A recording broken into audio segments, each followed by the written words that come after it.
तो कल के पार्ट में मैंने आपको बताया था कि वो जो 1855 का स्कूल था उसके अंदर रात में कुछ 1 बजे के आसपास अजीबोगरीब हरकतें होती थी। बेंचेस इधर उधर हो जाते थे, पत्थर गिरने की आवाजें आती थी। ऑल्दो कुछ भी दिखाई नहीं देता था, बट ये जरूर था कि कोई एंटिटी वहां मौजूद थी। एक कमाल की बात आप इधर ध्यान रखिए कि किसी की भी मौत नहीं हुई थी। मतलब जितने भी गांव वाले वहां जाते थे तो कोई भी मरा नहीं था या कोई जख्मी नहीं हुआ था, बट एक प्रेजेंस फील होती थी। तो अगर आपने पुराना पार्ट नहीं देखा है तो थंबनेल आपको दिखाई दे रहा होगा स्क्रीन के ऊपर, उसे चेकआउट कीजिए। और अगर वो देख रखा है तो इस स्टोरी को मैं कंटिन्यू करता हूं। तो अब उन बाबा को तो बुला करके देख लिया।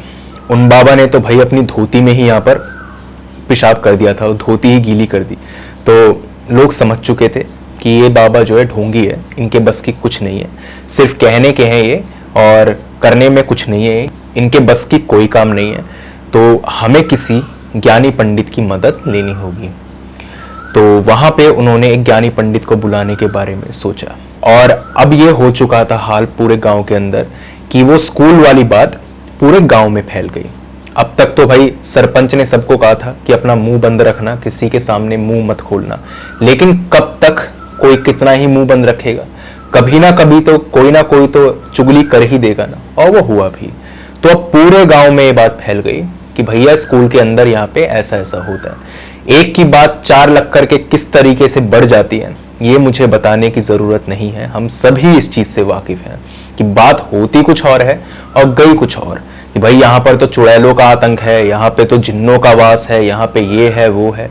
देखा किसी ने कुछ नहीं, अपने पेट से लोगों ने एक की 1000 बातें बना करके सबके सामने रख दी। बात ये नहीं है कि बात लोगों तक पहुंच गई या इसको रोका जाए, वो नहीं है। बात सारी ये है कि इस दिक्कत को ठीक तो किया जाए।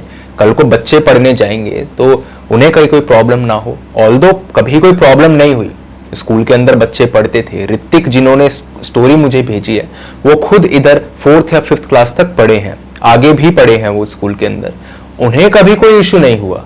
लेकिन रात के 1 बजे न जाने उस स्कूल के अंदर कौन सी शक्ति जाग जाती है, ये किसी की समझ की बात नहीं थी। तो उस गांव के बाजू वाले गांव से एक पंडित जी को बुलाया गया जिनका काफी रुतबा था। कहा जाता था कि ये महाज्ञानी पंडित हैं और इनसे कोई बात नहीं छुपती। उन पंडित जी को यहाँ पे कॉल किया गया, लेकिन उस वक्त पर इतने फोन्स वगैरह नहीं होते थे। 2006 की बात है, तो गांव में तो वैसे भी नहीं। तो वो गए वहां पर, कई लोग गए और जाकर के पूरी की पूरी उन्होंने कहानी बता दी कि भैया यहाँ पर ये सब कुछ हो रहा है।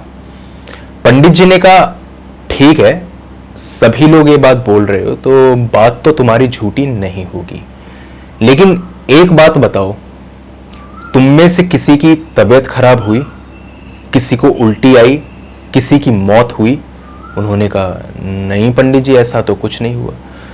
पंडित जी अचंभे में थे कि आखिर दिक्कत क्या है, वो आत्मा चाहती क्या है। ना मारना चाह रही है किसी को, ना किसी को बीमार कर रही है, बस उस स्कूल के अंदर आतंक मचा रखा है जिसके चलते रात में लोग सो नहीं पाते और एक डर का माहौल है। पंडित जी ने कहा ठीक है, रात के 8 बजे मेरे साथ कुछ 20-25 लोग मिलकर के उस स्कूल में चलो और मैं देखता हूं कि आखिर ये मामला है क्या।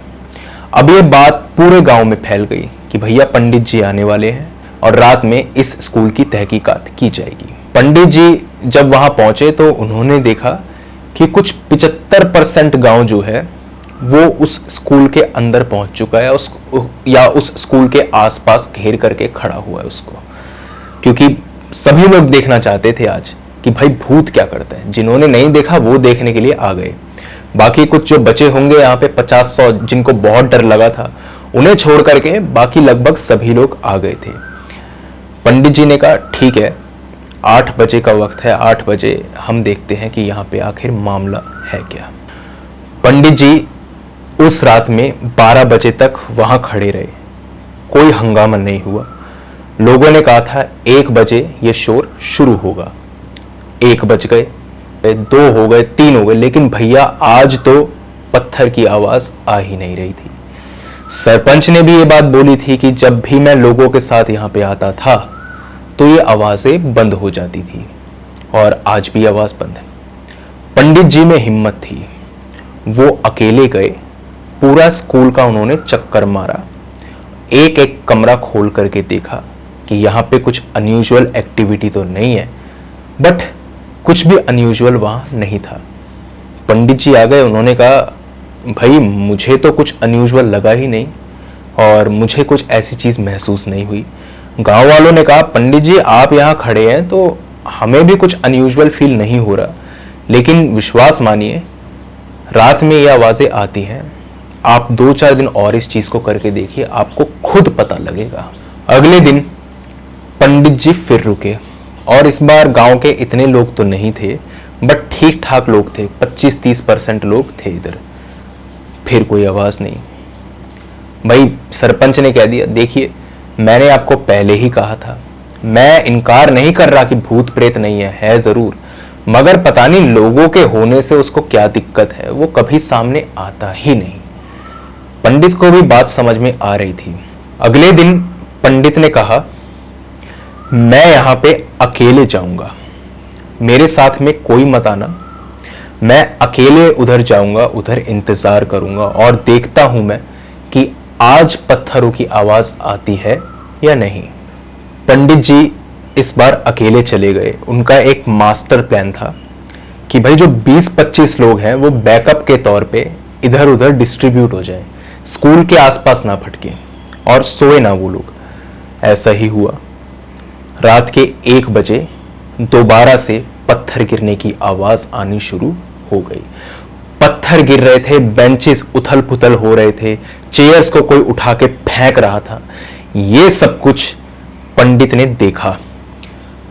चेयर्स वगैरह तो दिख रही थी, मगर उस टीन पर पत्थरबाजी कौन कर रहा है ये किसी को नहीं पता। आसपास लोगों ने जाकर के देखा, छतों पर आवाज आ रही थी, पत्थर नहीं थे। ये बात सभी को महसूस हो रही थी। पंडित ने फटाफट से उन लोगों को यहाँ पे आवाज दी और कहा भाई तुम आओ। सब लोग आए, इधर 20-25 लोग आए। अंदर जाकर के उन लोगों ने भी यही चीज देखी कि भाई ये सब कुछ हो रखा है। उन्होंने पंडित की तरफ देखा और यही उन्होंने बोला कि अब क्या किया जाए, हम मजाक तो नहीं कर रहे, आपके सामने सच्चाई है, अब आप बताइए क्या करा जा सकता है। पंडित ने कहा ठीक है। उन्होंने वहां पे एक घेरा बनाया, चौकोर घेरा उन्होंने बनाया, और वाइट कलर का कुछ उन पे पदार्थ था, शायद भभूति थी या कुछ ऐसा ही था, उससे उन्होंने वो चौकोर घेरा बनाया। उसके अंदर वो बैठ गए। नींबू वगैरह थे उनके पास में, उन्हें उन्होंने काट दिया। एक नींबू काट करके 2 टुकड़ों में, एक को उन्होंने बाहर फेंका, एक को उन्होंने अपने पास रखा। जो बाहर नींबू फेंका था वो बिल्कुल यहां पर काला पड़ गया, बिल्कुल सड़ चुका था। सभी लोगों ने इस चीज को देखा टॉर्च की रोशनी में कि ऐसा कुछ हो रहा है। पंडित जी समझ गए यहां पे जो भी शक्ति है वो बहुत ताकतवर है। पंडित जी ने कुछ यहां पर मंत्र पढ़ने स्टार्ट कर दिए। 5-7 मिनट हुए होंगे, मंत्र उन्होंने पढ़ने स्टार्ट किए कि यहां पर सभी लोगों को किसी लड़के की घुर्राने की आवाज सुनाई दी। कोई बच्चा नहीं था, वो स्कूल तो बच्चों का था, मगर कोई बच्चा नहीं, किसी आदमी के घुर्राने की आवाज यहां पे आ रही थी, और वो बहुत गुस्से में था। 5-6 लोग उधर जो थे, 25-30 लोगों में जो 5-6 लोग थे, उन्होंने ये भी देखा कि एक पतला सा साया, काला साया जो है वो उस चक्कर के घेरे लगा रहा है। पहले तो धीरे धीरे धीरे धीरे, फिर तेज तेज, जैसे वो भाग रहा हो, बहुत तेज तेज। ये सिर्फ 5-6 लोगों ने देखा। बाकी के 20 लोगों से पूछा गया तो उन्होंने कहा हमें कुछ नहीं दिखा। शायद उनका वहम हो या कुछ भी बात हो सकती है, लेकिन इसी के साथ में सब लोगों को यहाँ पे एक आवाज सुनाई दी जो पंडित को सुनाई नहीं दे रही थी। आवाज थी मंत्र बंद कर, मंत्र बंद कर इसी वक्त, नहीं तो तेरा हश्र बहुत बुरा होगा। लोगों ने इधर पंडित को बताने की कोशिश की कि भाई आखिर मामला क्या है। पंडित ने हाथ दिखा दिया, रुक जाओ, कोई कुछ नहीं करेगा। यह करना जैसे काफी ही था कि इसी के साथ में वापस से किसी के हंसने की आवाज सुनाई दी लोगों को, और अब वो धमकी जो थी वो पंडित के कानों में पड़ रही थी, मंत्र बंद कर, मंत्र बंद कर, नहीं तो तेरा हश्र बहुत बुरा होगा। भाई लोगों की हिम्मत की भी दाद देनी पड़ेगी। इतना सब कुछ हो गया, वो 20-25 लोग अभी तक भी टिके हुए थे, लेकिन ये हिम्मत बहुत ही जल्दी डूबने वाली थी।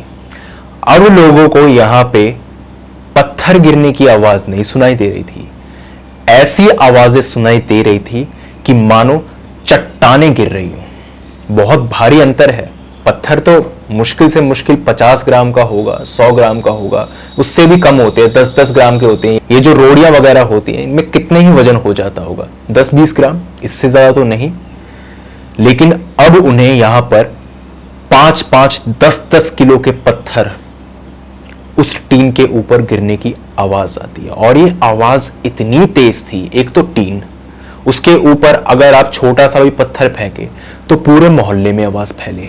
अब 5-10 किलो का पत्थर अगर उधर गिरेगा तो आप समझ सकते हैं कि वो आवाज कितनी ज्यादा लाउड होगी।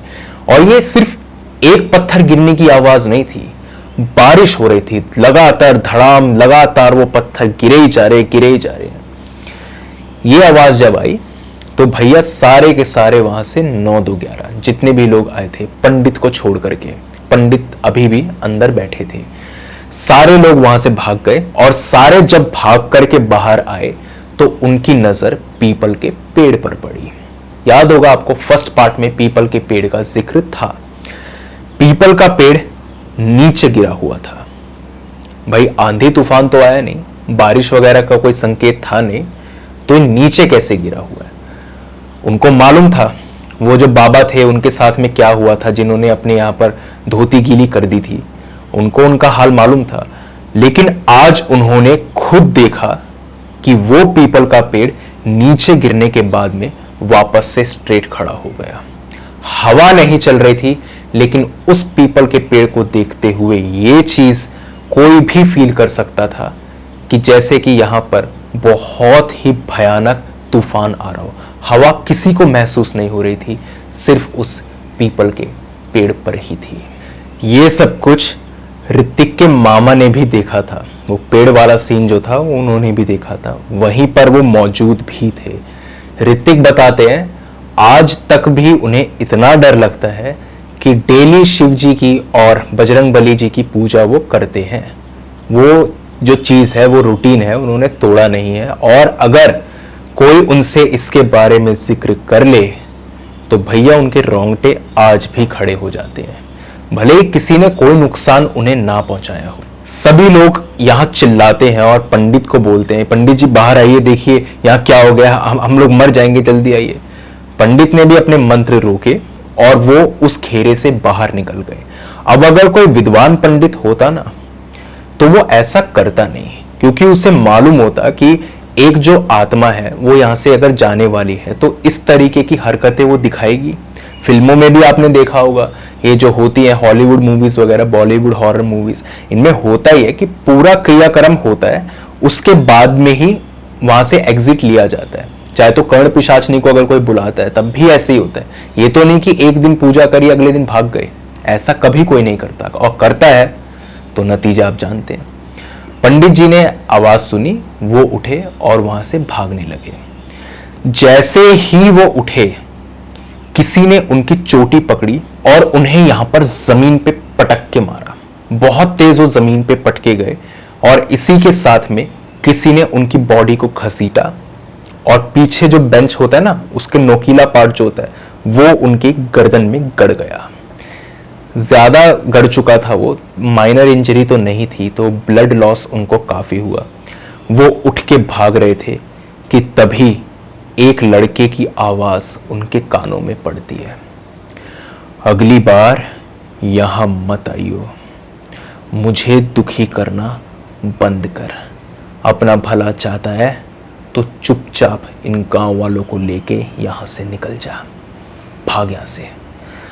पंडित जी बाहर आए, उन्होंने सबको ये बात बताई और कहा भाई मैं जो कर सकता था मैंने किया, मैं उस आत्मा को यहाँ पे बुला सकता था वो मैंने किया, लेकिन वो आत्मा इतनी पावरफुल है कि अगर मैंने उससे छेड़खानी की तो मेरे परिवार की और मेरी मौत हो जाएगी। मैंने इतनी शक्तिशाली आत्मा नहीं देखी, मेरे बस की तो ये बात नहीं है। भैया आप जो कर सकते हो करो। ये आत्मा परेशान किसी को नहीं कर रही, स्कूल तो नॉर्मली ही फंक्शन कर रहा है, रात में 1-2 बजे आवाजें आती हैं, तो इसके साथ जीना सीख लो। मगर मैं तो कुछ नहीं करूंगा, और अगर जीना नहीं सीख सकते तो भाई अपना अपना देख लो। मुझे अपनी जान प्यारी है, मैं तो निकल रहा हूं। पंडित जी ने साफ ये बात बोली और पंडित जी वहां से निकल लिए। पंडित जी जाने ही वाले थे कि सभी लोगों ने उन्हें पकड़ लिया और कहा, भाई ऐसे तो गांव नॉर्मली फंक्शन नहीं कर सकता, और आसपास लोग रहते हैं। ऋतिक के मामा का घर तो जस्ट साइड में ही था उस स्कूल के, तो कैसे कोई सोएगा और क्या होगा। उन्होंने कहा, पंडित जी कोई ना कोई उपाय बताओ। पंडित जी ने कहा, एक लड़का है जो इसे ठीक कर सकता है। गांव वालों ने कहा, लड़का? भाई आपकी उम्र कुछ 60-65 साल है, जब आप कुछ नहीं कर पा रहे तो लड़का क्या करेगा। पंडित जी ने कहा, तजुर्बे को चुनौती नहीं देते, तजुर्बा है उसके अंदर। वो लड़का बहुत ज्ञाता है इन सब चीज़ों का, उसको बहुत नॉलेज है, और मैं उसके पास चला जाता हूं, या फिर मैं उससे बात कर लेता हूं। कल सुबह तुम सभी लोग जाओ, और उसकी उम्र कुछ 27 साल के आसपास होगी, उसको जाकर के अपनी दिक्कत बताओ, तो ये प्रॉब्लम सॉल्व हो सकती है। गांव वालों को लगा ये क्या बातें चल रही हैं, इतने महान पंडित जिन्हें हम महान मानते थे, और पूरा गांव, आसपास के भी जितने गांव थे सभी मानते थे, वो लोग तो अकेले थे नहीं, ये कुछ नहीं कर पा रहे, और ये हमें ये बोल रहे हैं कि जाकर के उस लड़के से मदद मांगो जो यहाँ पे महज 27-28 साल का है। खैर ऑप्शन भी और दूसरा था ही क्या, सब लोग चले गए उस लड़के के पास। उस लड़के का नाम था किशोर, 27 साल का लड़का था वो, और नौकरी वगैरह करता था, सब कुछ बढ़िया था उसका, जिंदगी में सब कुछ सही चल रहा था। उसको देख करके आप ये बात बोल ही नहीं सकते कि ये लड़का इन सब चीजों में माहिर होगा, आत्माओं वगैरह को बुलाने में या उन्हें भगाने में माहिर होगा। ना तो उसके हाथ में कुछ इधर बंधा हुआ था, ना उसने कोई लॉकेट पहना हुआ, ना उसके कपड़े ऐसे ट्रेडिशनल से, नॉर्मल से कपड़े थे, कैपरी पहन रखी थी, टी शर्ट पहन रखी थी, जैसे आप लोग या हम लोग सभी लोग पहनते हैं, बिल्कुल नॉर्मल। और नॉर्मली वो बात कर रहा है, ये नहीं कि बिल्कुल शुद्ध हिंदी में बात कर रहा हो, ऐसा कुछ नहीं। उसके पास में गए और उसे अपनी सारी बात बताई। अब उस लड़के की जो कहानी है, इसके बारे में बात करना बहुत जरूरी है। वो लड़का जो था वो एक भगत था। अब भगत क्या होते हैं ये मैं आपको बता देता हूं।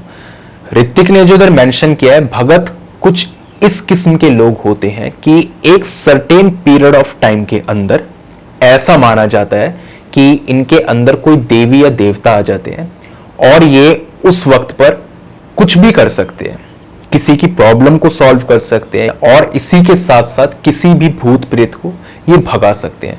ये भगत जो होते हैं काफी पावरफुल होते हैं, और कुछ इनका एक सर्टेन पीरियड होता है। जैसे कई लोग मानते हैं कि नवरात्रों में ये लोग इधर आते हैं, कई लोग मानते हैं कि किसी और त्योहार में, दिवाली वगैरह में ये लोगों को ज्यादा देखा जाता है। अब भगत की जो मैंने बात करी, ये थोड़ी सी मिलती जुलती लग रही होगी आपको। भूता कोला आपने अगर नाम सुना है, कांतारा मूवी अगर आपने देखी है, या फिर इसी के साथ में विक्रांत रोना अगर आपने देखी है, तो उसके अंदर भूता कोला का जिक्र किया गया है। कांतारा आप में से शायद कई लोगों ने देखी हो, तो उसमें भी ऐसे ही होता है कि देवी देवता आ जाते हैं उस इंसान के अंदर। कहा जाता है कि ये बंदा जो है ये इस वक्त पर नॉर्मल नहीं है, तो ऐसा ही नॉर्थ में भी माना जाता है, और इनको भगत कहा जाता है। ऑल्दो मैंने कभी इनके बारे में नहीं सुना है, मैं भी पहली बार ही सुन रहा हूं। आप में से अगर किसी के साथ में ऐसा हुआ हो, या फिर आपके जानने पहचानने वालों में कोई भगत हो, तो जरूर आप कमेंट डाउन कीजिए कि आपने ऐसा कुछ सुना है या नहीं।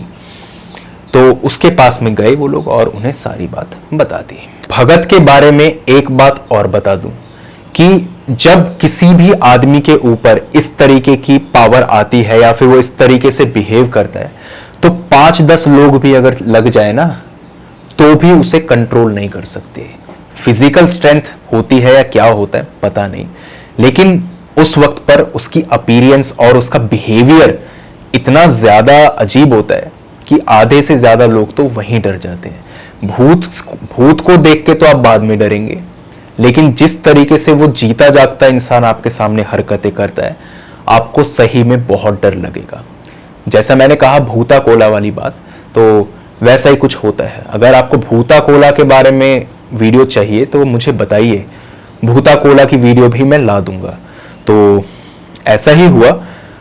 उसने कहा मैं शाम को अपने ऑफिस से आऊंगा और वापस उस स्कूल के अंदर जाऊंगा। काम वाम करता था वो, ऐसा नहीं था कि इन्हीं सब चीजों में पड़ा रहता था, नहीं, काम वाम था उसका। वो गया और उसने कहा ठीक शाम के 7 बजे मैं वहां जाऊंगा। 6 बजे ऑफिस से वो आया। गांव वाले तो जैसा भैया पहरा ही लगा के बैठे थे। लड़का अपने नॉर्मल कपड़ों में आया, अंदर गया, ड्रेस को चेंज किया उसने और पूरे काले कपड़े उसने पहन लिए। इधर माला, ऊपर कुछ उसने काला सा बांधा, जैसे आपने देखा होगा भूल भुलैया 2 के अंदर कार्तिक आर्यन का लुक था ना, वैसे ही उसका लुक था।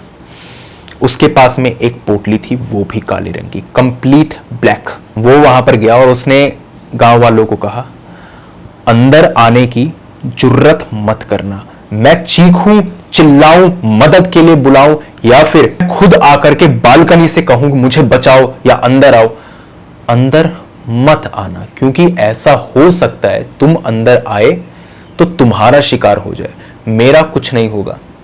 लोगों ने कहा बेटा बात तुम्हारी ठीक है, लेकिन तुमसे पहले 2 लोग जा चुके हैं, यही सब बोल करके, और उनका हश्र बहुत बुरा हुआ है। किशोर कहता है उन्हीं में से एक ने आपको मेरे बारे में भी बताया।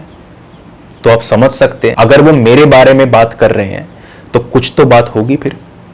या फिर आप चाहे तो मैं जा सकता हूं वापस, देख लीजिए, आप रह लीजिए, मुझे तो कोई दिक्कत नहीं है, मैं तो इस गांव की दूसरी साइड पे रहता हूं, वहां तक तो आवाजें आती भी नहीं, देख लीजिए आप। गांव वालों ने कहा भाई हमें माफ करो, आपको जैसा ठीक लगे महाराज आप कीजिए। किशोर कहता है वाह बेटे से महाराज पर, ठीक है कोई बात नहीं। वो अंदर गया, एटीट्यूड तो था उसमें, वैसे ही लड़का था वो, तो थोड़ा बहुत एटीट्यूड तो होता ही है, जवानी का जोश जो है। तो वो अंदर गया और उसने यहां पर कुछ 25-30 मिनट वहां पर बिताए। आज कमाल की बात यह है कि आवाज रात के 1 बजे नहीं, शाम के 7 बजे ही आनी शुरू हो गई। सब लोगों ने आवाज सुनी और आज तो भैया उन आवाजों की इंटेंसिटी पहले से कई ज्यादा थी, बहुत बहुत ज्यादा इंटेंसिटी थी, और ऐसा लग रहा था कि आज तो भैया गोलाबारी हो रही है यहाँ पे, पता नहीं क्या चल रहा था क्या नहीं। एक बार लोगों ने इधर आवाज लगाई भगत भगत किशोर बाहर आ जाओ, भगत किशोर बाहर आ जाओ। किसी को कुछ यहाँ पर समझ में नहीं आया और उसकी भी कोई आवाज नहीं आ रही थी। 20-25 मिनट बीते, वो लड़का बड़े ही प्यार से वहां से नीचे उतर के आ गया। गांव वालों के सामने वो खड़ा था। गांव वाले अचंभे में, भाई 2 बार तो इधर अलग अलग पंडितों को भेजा, वो तो डर डर के भागे, ये बड़े प्यार से आया। उसने कहा इस स्कूल के अंदर एक मुंजा है। अब मुंजा के बारे में मैं बात कर लेता हूं। मुंजा मध्य प्रदेश के अंदर या महाराष्ट्र के अंदर ऐसा कहा जाता है कि मुंजा वो लड़के होते हैं जो कुंवारे मर जाते हैं, और अगर वो कुंवारे मर जाएं तो वो एक मुंजा बन जाते हैं और वो भटकते हैं। ये तो मैंने आपको शॉर्ट में मुंजा के बारे में बता दिया, लेकिन इंडिया के अंदर ही इतनी सारी डाइवर्सिटी है ना कि मुंजा की अलग अलग कहानियां यहां पे फेमस है। कई लोग मुंजा एक लड़की को भी कहते हैं कि अगर एक लड़की कुंवारी यहां पे मर जाए तो वो एक मुंजा बन जाती है। कई लोग कहते हैं एक प्रेग्नेंट वुमेन अगर हो और उसका जो हस्बैंड या फिर उसका बॉयफ्रेंड उसे छोड़ के चला जाए तो वो मुंजा बन जाती है। किसी लड़की को अगर बदला चाहिए हो और उसे सिर्फ आधा बदला मिले और तब वो मर जाए तो वो मुंजा बन जाती है। तो मुंजा की कहानियां काफी फेमस है। ये तो मैंने सिर्फ 3-4 एग्जाम्पल दिए आपको, ऐसे बहुत एग्जाम्पल्स हैं। और एक और बात आपको बता दूं कि जैसे आपने एक मूवी देखी होगी स्त्री, तो स्त्री ही यूनिवर्स की एक मूवी आई भेड़िया, उसके अंदर एक मूवी आने वाली है जिसका नाम है मुंजा, और वो भी जो है इधर तैयारी में पड़ी हुई है, क्या पता उसको वो लोग बनाएंगे या नहीं बनाएंगे, बट काफी ज्यादा उसके बारे में बात चल रही है, फ्यूचर में शायद देखने को मिल सकती है। तो उस मुंजा के अंदर वो उसको किस तरीके से पोर्ट्रे करे, ये देखने वाली बात होगी। लेकिन आपने देखा होगा मैं पिछले 1-2 दिन से काफी मूवीज के बारे में इधर बात कर रहा हूं। ये मैं इसीलिए कर रहा हूं ताकि आप रिलेट अच्छे से कर पाए कि हाँ भाई, स्त्री जैसी मूवी देखी है तो उसके अंदर अगर मुंजा का जिक्र आगे हो, तो इसीलिए मैंने आपके सामने इस चीज को रखा कि मुंजा जो है उसके कई रूप कहे जाते हैं। जैसे छलावे के बारे में कहा जाता है कि छलावा इंडिया में फेमस है, लेकिन असम के अंदर छलावे को बाघ कहा जाता है। तो इसी तरीके से बातें काफी ज्यादा फेमस है। बाघ की थोड़ी सी जो कहानियां हैं वो हटके होती हैं, लेकिन कैरेक्टरिस्टिक्स छलावे से ही मिलती जुलती होती हैं। तो स्टेट बाय स्टेट ये चीजें अपने आप ही यहाँ पे डिफर कर जाती हैं। खैर, coming back to the story, उसने बताया कि भाई यहाँ पे एक मुंजा का वास है और वो लड़का कुंवारा मर गया था। गांव वालों ने कहा तो भैया जाओ अब और इसका इलाज निकालो। उसने कहा मैं इसका इलाज निकाल देता, मेरे लिए ज्यादा दिक्कत की बात नहीं है, लेकिन प्रॉब्लम यही है कि मैं खुद कुंवारा हूं, मेरी शादी नहीं हुई और एक कुंवारा लड़का मुंजा को यहां पर मुक्ति नहीं दिला सकता। मुंजा को अगर वो मुक्ति दिलाने जाएगा तो या तो मुंजा उसके शरीर में आ जाएगा या उसे मार डालेगा। हाँ, ये बात कंफर्म है कि इधर वो लड़का जो है वो मुंजा बन चुका है और वो किसी को यहां पे नुकसान नहीं पहुंचाएगा, ये उसका ठिकाना है।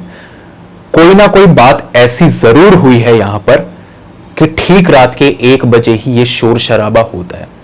उस लड़के ने कहा मैंने बस आपको ओवरव्यू दिया, अब आपकी जिम्मेदारी ये है कि किसी ऐसे भगत को ढूंढिए जो यहां पे शादीशुदा हो।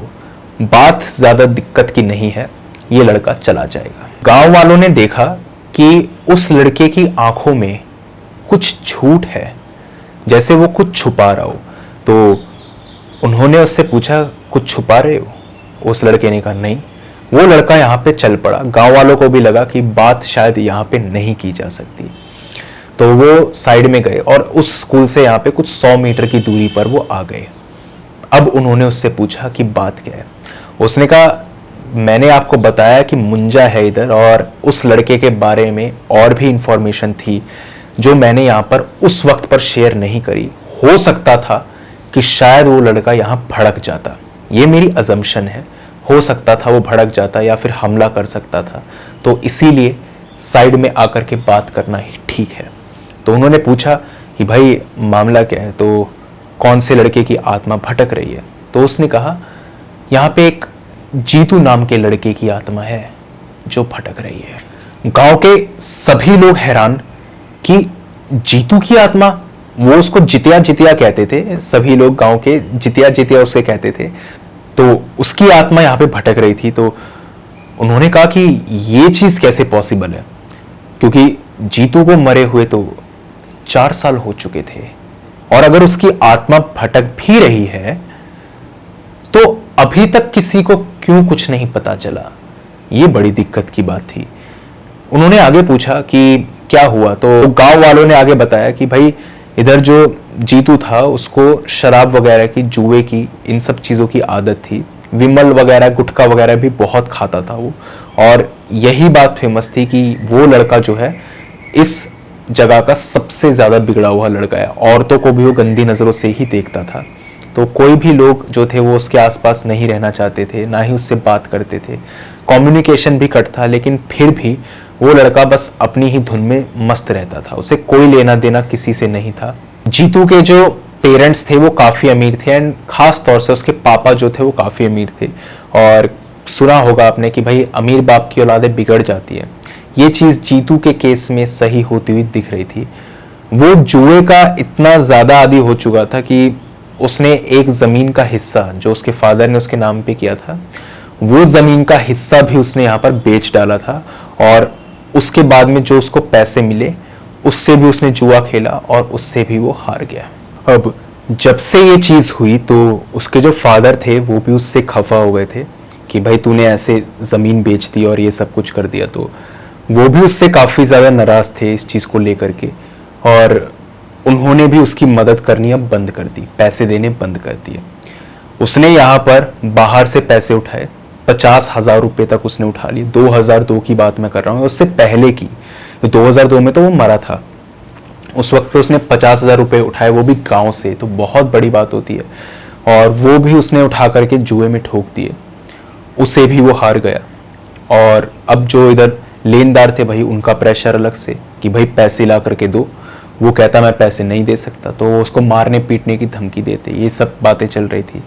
तो कुछ दिनों के लिए वो गांव से भाग गया।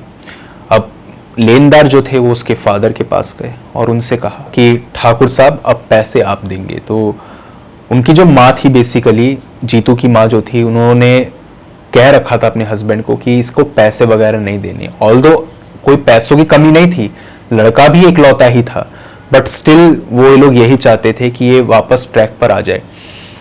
उसके फादर ने सोचा एक आखिरी बार मैं मदद कर देता हूँ। उन्होंने सारे पैसे भर दिए और कहा कि लड़के को बुला करके उससे बात की जाए।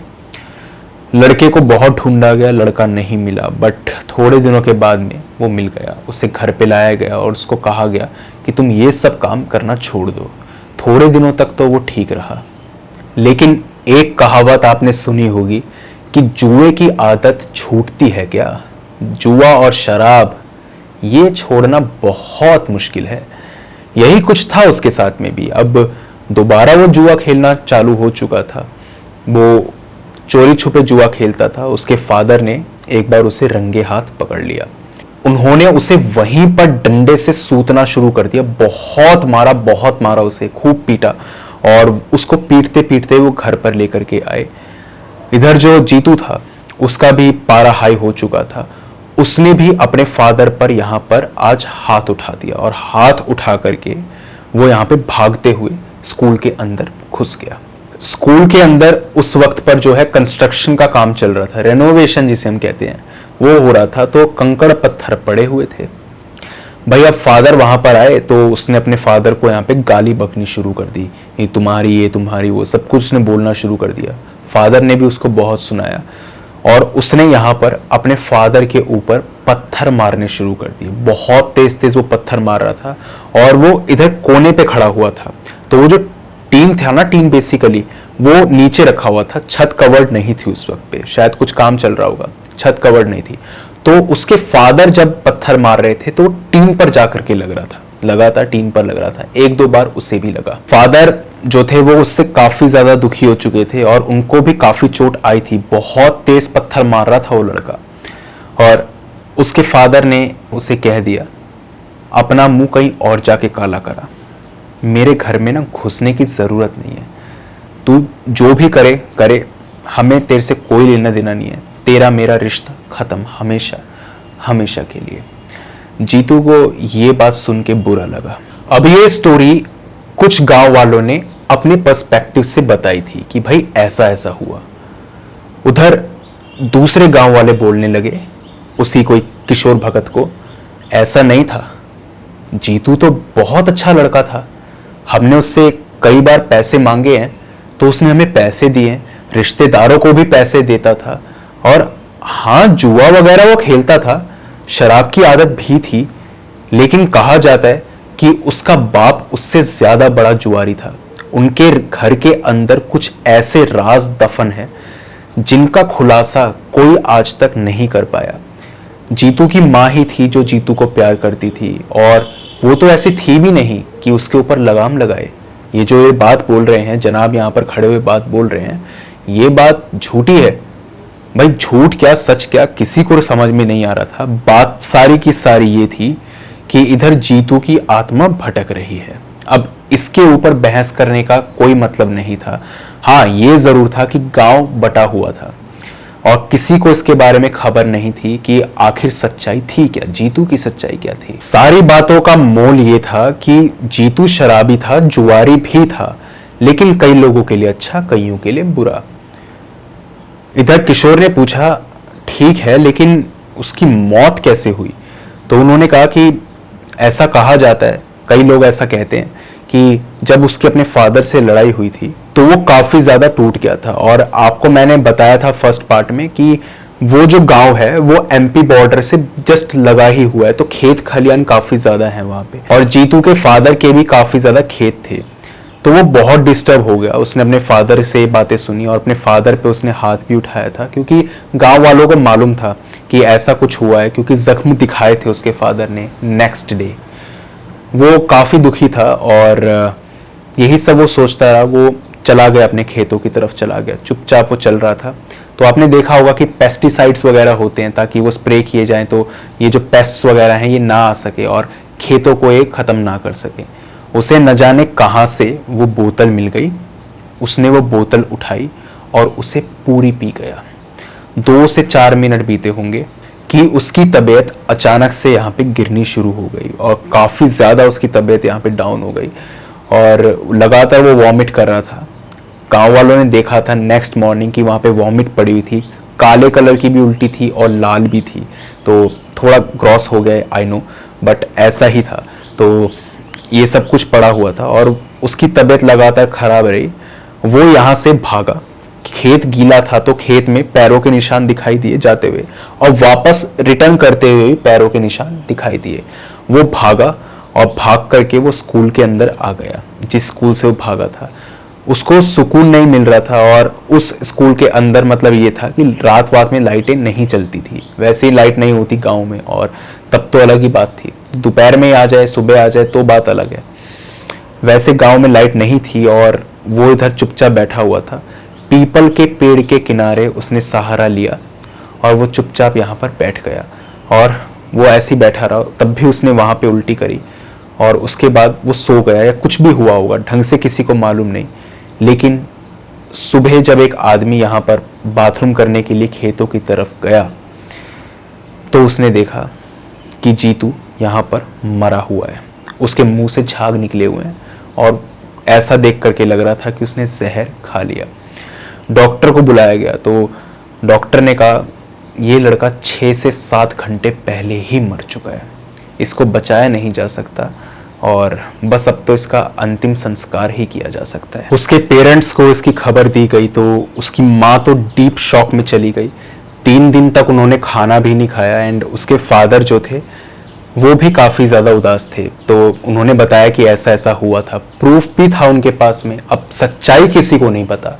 आधे लोगों के हिसाब से भाई जो फादर थे वो सच बोल रहे थे, आधे लोगों के हिसाब से ऐसा वो लोग कह रहे थे कि इन्होंने खुद ही अपने बेटे को मारने की प्लानिंग की थी। सच्चाई क्या थी उसमें जाने की ज़रूरत नहीं है, बस बात ये थी कि स्कूल हॉन्टेड है। अब उन्होंने पूछा कि भाई इसका इलाज क्या है, किशोर से पूछा। किशोर ने कहा देखो मैं तो इधर जो हूँ कुंवारा भगत हूँ, मैं तो इसका इलाज नहीं कर सकता। इसके लिए किसी प्रॉपर भगत को आप बुलाइए जो शादीशुदा हो, वो आपको बता पाएंगे। मैंने बस आपको इतना बता दिया कि यहाँ पे एक मुंजा का वास है। तो उन्होंने कहा भाई अब किसको बुलाया जाए। तो एक 70 साल के बुजुर्ग थे जो एमपी में रहते थे, वो भी बिल्कुल बीच में। अब ये गांव तो महाराष्ट्र में था, स्थित था, बिल्कुल उधर बॉर्डर के पास में था। वो एमपी के बिल्कुल बीचों बीच रहते थे। तो उनसे वहाँ पे कांटेक्ट उसने करवाया, फ़ोन था उनके पास में, उन्हें फ़ोन किया और कहा कि बाबा ऐसी ऐसी बात है और वो मुंजा ही है, अब आप बताइए कि क्या किया जाए। बाबा ने कहा ठीक है, तुम एक काम करो कि मैं तुम्हें कुछ उपाय बताता हूँ। अभी 1-2 दिन तो मैं बिजी हूँ और एमपी से यहाँ पर महाराष्ट्र आना भी मेरे लिए ज़्यादा आसान नहीं होगा, बाय ट्रेन में आऊँगा तो वैसे ही 1 दिन तो लग ही जाएगा। तो कल की बात है, तुम यहाँ पर एक काम करो, मैं तुम्हें कुछ पूजा बताता हूँ, वो पूजा तुम्हें करनी है और इस पूजा के वक्त पे कोई भी गांव का आदमी वहाँ पे मौजूद नहीं होना चाहिए। तो उन्होंने कहा ठीक है। ये गांव के सभी लोगों ने बात ऑन स्पीकर सुनी थी। उसने कहा सबने सुन ली बात, अब आप सब लोग चले जाइए, मैं बात करूंगा बाबा से और फिर मैं यहाँ पे कुछ पूजा पाठ करूंगा। रात के 1 बजे उसने कुछ पूजा पाठ करी और लोगों को यहाँ पे किसी के तेज तेज मंत्र बोलने की आवाज आ रही थी और स्वाहा बोलने की आवाज आ रही थी। शायद बाहर वो कुछ कर रहा होगा इधर, ये सब कुछ उन्हें सुनाई दे रहा था, लेकिन उसने साफ हिदायत दी थी कि कोई कुछ देखे ना। तो भाई उस रात तो कोई शोर यहाँ पे नहीं हुआ, सब कुछ शांतिपूर्वक तरीके से हो गया। अगली शाम बड़े भगत यहाँ पर आ गए उन्हें सारी बात विस्तार से बताई गई कि बाबा ऐसे ऐसे हुआ था और ये है। उन्हें मालूम भी था। उन्होंने कहा एक काम करो, मुझे चाबी दो ज़रा स्कूल की, और इस ऑफिस एरिया की भी चाबी दो। चाबी दी गई, वो अंदर गए। उन्होंने अंदर जाकर देखा कि जो रंगोली वगैरह है वो पूरी ज़मीन पर फैली हुई है, आज जैसे उथल पुथल कुछ एक्सट्रीमी लेवल पे हुई हो। इसी के साथ साथ उन्होंने देखा कि जो चेयर है ना, एक चेयर पर्टिकुलरली, उसको किसी ने यहां पर 3 किलो पर टांग रखा है, ऊपर किसी ने इसको टांग रखा है, ये उन्होंने देखा। बेंचेस को, कई सारे बेंचेस को तोड़ रखा था बीच में से, और ये सब कुछ जो था शायद कल रात को ही हुआ था, जो किशोर भगत यहाँ पे पूजा करके गया था, तो उसके बाद में वो और भड़क गया हो। वो आए बाहर और उन्होंने कहा कि इसकी मुक्ति जो है वो ठीक तरीके से करवाई नहीं गई। इसका अंतिम संस्कार जब हुआ था तो पूरे अच्छे रीति रिवाज से हुआ था। उन्होंने कहा हाँ जी, उसके फादर वहां मौजूद थे, जीतू के फादर। तो उन्होंने कहा बिल्कुल अच्छे से हुआ था। कहा ठीक है, अंतिम संस्कार किस तरीके से किया था आपने, जरा बताइए। उन्होंने कहा कि हमने एक पंडित को बुलाया और उसने कहा कि बॉडी को जमीन में गाड़ दो। अब आप लोग शौक मत होइएगा, क्योंकि वहां पर यह प्रथा है कि जो कुंवारा लड़का होता है उसे जलाया नहीं जाता, उसकी बॉडी को गाड़ा जाता है। जीतू हिंदू था लेकिन स्टिल उसकी बॉडी को यहाँ पे गाड़ा गया था। उन्होंने कहा ठीक है, और क्या करा आपने। तो जीतू के फादर कहते हैं शांति पाठ और बाकी नॉर्मल जैसे हिंदू रीति रिवाजों में अंतिम संस्कार होता है वैसे ही अंतिम संस्कार किया हमने। उन्होंने कहा इतना ही किया था या कुछ और भी था। थोड़ी देर वो सोचते हैं। उन्होंने कहा नहीं बाबा, और कुछ तो नहीं किया। बाबा कहते हैं तो इसका मतलब ये कि आपने तुलसी के पौधे के साथ में इसकी शादी नहीं करवाई। उन्होंने कहा ये रस्म तो हम पहली बार सुन रहे हैं। वो समझ चुके थे कि तुलसी के पौधे से इसकी शादी नहीं कराई गई, जिसके चलते इसकी आत्मा भटक रही है। अब मरा तो वो स्कूल में ही था, तो आत्मा भी स्कूल में भटक रही थी। ये सारी बात समझ में आ रही थी। उन्होंने कहा कि तुलसी के पौधे के साथ में इसकी शादी करवानी पड़ेगी, तब इसको मुक्ति मिलेगी। गांव वालों ने कहा बाबा एक बात का जवाब दीजिए, उस लड़के की मौत हुई थी 2002 में, यह सारा कारनामा शुरू हो गया 2006 में। 4 साल तक वो लड़का कहां था, इसका तो जवाब दो। बाबा ने कहा कि आपके गांव के अंदर पांचांग लगा हुआ है, और पांचांग का मतलब है, जैसा उन्होंने मुझे बताया ऋतिक ने, पांचांग का मतलब है एक साथ 5 मौतें होना। तो मरने के बाद में 4 मौतें और हुई हैं, और लेटेस्ट जो मौत हुई है वो की मां की हुई है, जिनसे वो सबसे ज्यादा प्यार करता था। उन्होंने यही कहा कि वो जो मौत हुई है वो अमावस्या की रात को हुई। जो था वो इस चीज को झेल नहीं पाया। शायद उसकी मां की मौत का जो सदमा है वो उसके ऊपर काफी गहरा पड़ा। ये अब तक शांत था, लेकिन इस चीज को ये झेल नहीं पाया, और अब ये इसलिए ही उथल पुथल मचा रहा है। इसकी आत्मा किसी का बुरा नहीं चाहती, लेकिन रात के कुछ 1 बजे के आसपास न जाने इसको क्या होता है कि ये ऐसी हरकतें शुरू कर देता है। गांव वालों ने कहा कि जब उसकी मौत हुई थी तो वक्त कुछ ऐसा ही था, 1:15 या 1 बजे, क्योंकि उन 15 मिनट के बीच में ही वो मर चुका था। मैंने आपको बताया ना, वो जहर खा करके बैठा था पीपल के पेड़ के उधर, तो उधर ही वो 15 मिनट में मर चुका था, नींद में ही मर गया था वो। और पीपल का पेड़ जो था उधर भी उसकी आत्मा का वास था, पूरे स्कूल में हर जगह पर उसका वास था, और वो अपनी माँ को इधर मरते हुए नहीं देखना चाहता था। तो उन्होंने कहा कि भाई क्या किया जाए। तो बाबा ने कहा इसकी शादी तुलसी के पेड़ से कराई जाए। अब भाई तुलसी के पेड़ से शादी तो जीते जी किसी इंसान की कराई जाए, मरे हुए इंसान की कैसे करा दोगे। तो उन्होंने कहा कि इसका सिर्फ एक इलाज है, जो इसकी डेड बॉडी गड़ी हुई है उसको बाहर निकालो, जो भी रिमेन वहां पर मिले उसको थोड़ा सा कलेक्ट करो, और उसी के साथ में जो कलश वगैरह है उसके साथ में हम इधर तुलसी के पौधे को बांध देंगे और फिर हिंदू रीति रिवाजों से इसकी शादी करा दी जाएगी। तो आशंका है कि इसको मुक्ति मिल जाए। अब उसकी लाश को खोदना बहुत दिक्कत की बात थी, क्योंकि कोई भी फादर ये नहीं चाहेगा कि एक लड़के की डेथ जो 4 साल पहले हो चुकी है उसकी लाश को खोदा जाए। वो बहुत दुखी थे, वो नहीं चाहते थे ऐसा हो, लेकिन गांव वालों की 1000 रिक्वेस्ट्स के बाद में वो मान गए। बॉडी को खोला गया तो स्केलेटन बन चुकी थी वो, और थोड़ा बहुत ही कुछ बचा था उसके ऊपर। बेसिकली मैं डिस्क्राइब नहीं करना चाहता, नहीं तो काफ़ी क्रॉस हो जाएगा। उन्होंने ज़्यादा कुछ तो नहीं किया, बस वहाँ की जो मिट्टी थी उसको एक कलश में भरा और उसको लेकर के वो आ गए। बड़े भगत ने कहा कि इसकी जो शादी है इसके अंदर जितने भी हम भगत होते हैं वही शामिल होंगे, बाकी कोई यहाँ पर शामिल नहीं होगा। फादर को भी मना कर दिया गया था, तो उन्होंने कहा ठीक है। वो देखना भी नहीं चाहते थे इस चीज़ को।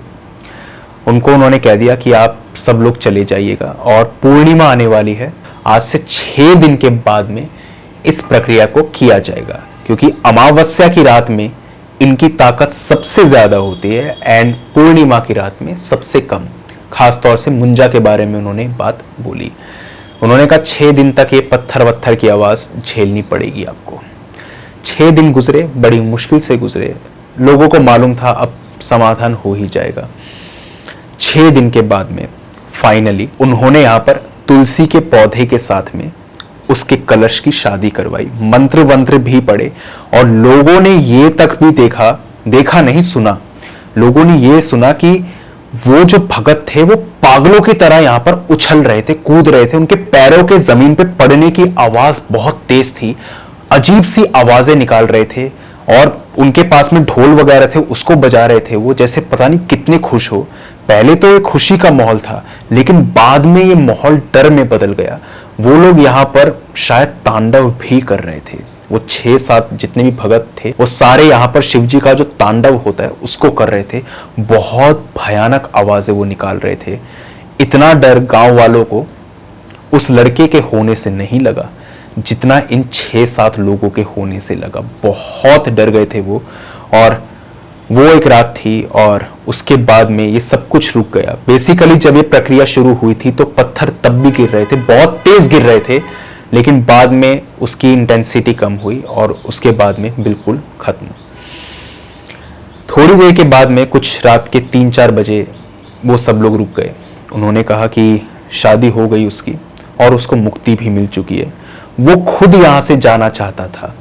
वो दुखी किसी को नहीं करना चाहता था, वो जाना चाहता था, मगर उसे खुद नहीं पता था कि आखिर उसकी मुक्ति होगी कैसे। उसको नहीं पता था वो मुंजा है या फिर कोई और चीज है। वो भटकता ही रहता। आप लोगों ने अच्छा किया कि उसको मुक्ति दिलाई। ऋतिक आगे कहते हैं कि वो स्कूल में आगे तक और पढ़े, और अब उनकी उम्र कुछ यहाँ पे 21 साल के आसपास है। पूरी 5th क्लास तक वो यहाँ पे पढ़े, और किसी को भी उस रात के बाद कोई टेंशन यहाँ पे नहीं हुई। तो यही थी पूरी की पूरी कहानी उस स्कूल की। ऋतिक ने आगे ये भी मेंशन किया कि उनको हॉरर स्टोरीज या हॉरर जॉनर में काफ़ी ज़्यादा इंटरेस्ट है, एंड इस तरीके की जो बातें हैं ये उनके गांव के अंदर काफ़ी ज़्यादा फेमस हैं। तो यही था पूरा का पूरा इंसिडेंट उस हॉन्टेड स्कूल का जो सन 1855 में खुला था। बाकी आप बताइए आपको ये स्टोरी कैसी लगी, और अगर आपके पास में भी कोई ऐसा ही हॉरर और क्रीपी इंसिडेंट है तो आप मेरे साथ शेयर कर सकते हैं मेरी जीमेल और इंस्टा आईडी पर। जीमेल आईडी ऊपर दिखाई दे रही होगी आपको, और इंस्टा आईडी का लिंक डिस्क्रिप्शन बॉक्स में मौजूद है। दोनों ही प्लेटफॉर्म्स में से जिस भी प्लेटफॉर्म पे आप कंफर्टेबल हो वहां पे जाकर के अपनी स्टोरी मेरे साथ साझा कर दीजिए। बस रिक्वेस्ट आपसे इतनी ही रहेगी कि जब भी अपनी स्टोरी को भेजें तो जितना डिटेल में हो सकता है उतना डिटेल में भेजिए, ताकि उन इवेंट्स को मैं उसी तमीज के साथ में आपके सामने रख सकूं जिस तरीके से आपने उन्हें मेरे सामने रखा है। अगर आपको यहाँ पर टाइप करने में प्रॉब्लम है तो वॉइस मैसेज के द्वारा भी अपनी स्टोरी इंस्टा पे डीएम कर सकते हैं। पार्ट 1 नहीं देखा है तो जाकर के देखिए, उसे भी लिंक डिस्क्रिप्शन में मौजूद है। तो आज की वीडियो के अंदर तो बस इतना ही था। अब मिलता हूँ आपसे जल्द ही एक अगली वीडियो में, तब तक के लिए टेक केयर, गुड बाय।